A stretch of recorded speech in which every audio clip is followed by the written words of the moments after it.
Good morning, Textdrip family. My name is Gaetana, and today I'll be your host for the Textdrip webinar.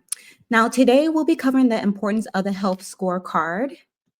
And today we have Laura. She's going to be going over all that with us. Laura is a part of our sales team, and she's one of our account managers.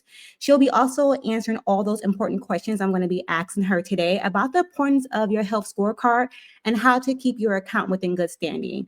Also, stay tuned for at the end of the webinar because we're going to give you a sneak peek on next month's topic. Now we have Laura here. And Laura, go ahead and tell us a little bit more about yourself. Yeah. Hi, good morning. My name is Laura. I am a sales manager here at Textdrip. Been here for a little over a year, and my roles and responsibilities include new sales and outreach. But I do get a lot of questions when it comes to the health scorecards when people open up a platform with us or an account. So I'm just here just to, answer the biggest questions I get with it and kind of simplify things with some tips and tricks. Awesome. So let's go ahead and jump right into this with our first question. My first question for you today, Laura, is what exactly is the health scorecard? Yeah, so the health scorecards are those three main squares in the Textdrip platform that help users monitor the health of their platform. And when I mean the health of the platform, what I'm talking about is using these analytics to make sure that the user has the highest deliverability they can get. The four main cards there are the opt out percentage rate, the spam rate, the failed message percentage rate, and today's deliverability rate. Also, and this let all our customers know too, this health scorecard can be found right in your Textdrip account, right on your dashboard. Next, I want to ask you, what does the opt-out percentage rate means for the health scorecard? Yeah, so this measures how many people have chosen not to receive further messages from your business. A Mm-hmm. high opt out rate can signal to carriers that the quality of your messages might need some improvement. So, some tips on just managing this and trying to keep it as low as possible is first, just only message leads who have specifically opted in to receive your text messages from your business. This is obviously a core expectation from the cellular carriers to maintain overall quality. My second tip here is just to make sure each message includes a clear opt-out option, which just helps build trust with your audience and reduces the opt-outs over time. And I do know, especially in TextStrip, that we do implement that on the first text message always. So we Mm-hmm. kind of help you guys out there. Tip three here is going to just avoid uploading leads who have opted out on other platforms and services. See, you are tracked across all platforms, no matter what. So if you are trying to upload the same lead that opted out on one, and maybe, oh, if I just try it on another one, it might work. Mm-hmm. No, they track that.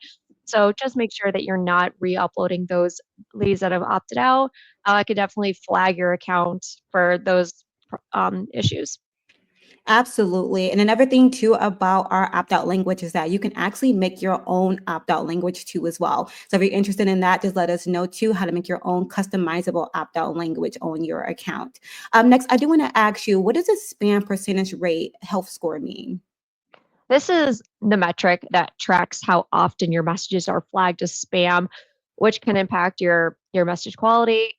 We need to keep this as low as possible, obviously. So a couple ways to reduce it. Here again, use clean language. And what I mean Mhm. about that is try to avoid hot words that are frequently flagged as like spam, such as like discount free, quote.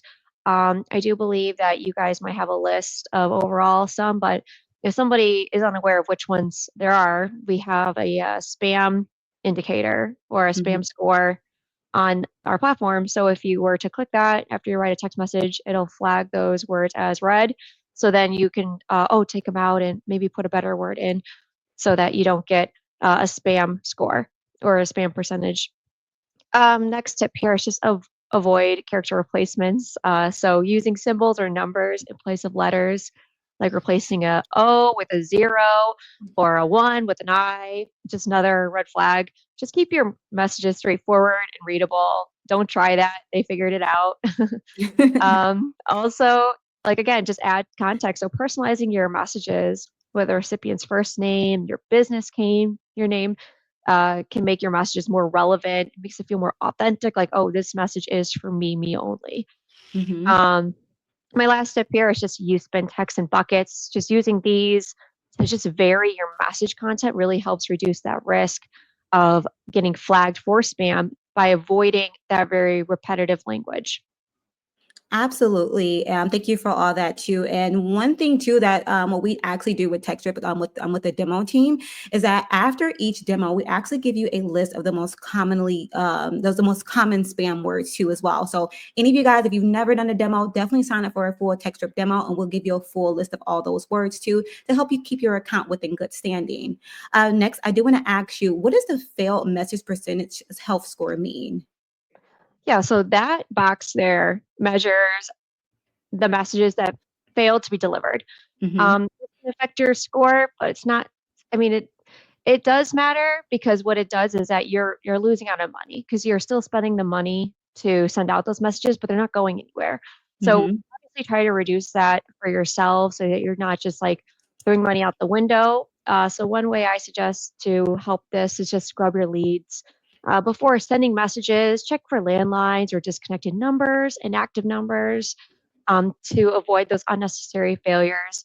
And we like to team up with our sister company, Landline Remover, just to help ensure that you're only messaging active leads. Another one here is just monitor your delivery rates. If your failed message rate keeps rising, it might be time to just pause your campaign and review your lead list. Obviously, a high failure rate can signal like compliance issues that can affect your overall message quality. And then when you're uploading new leads, uh, carefully just monitor the delivery success and ensure quality because if it is rising above 50%, you might want to stop using the lead list. It might be poor quality, poor leads.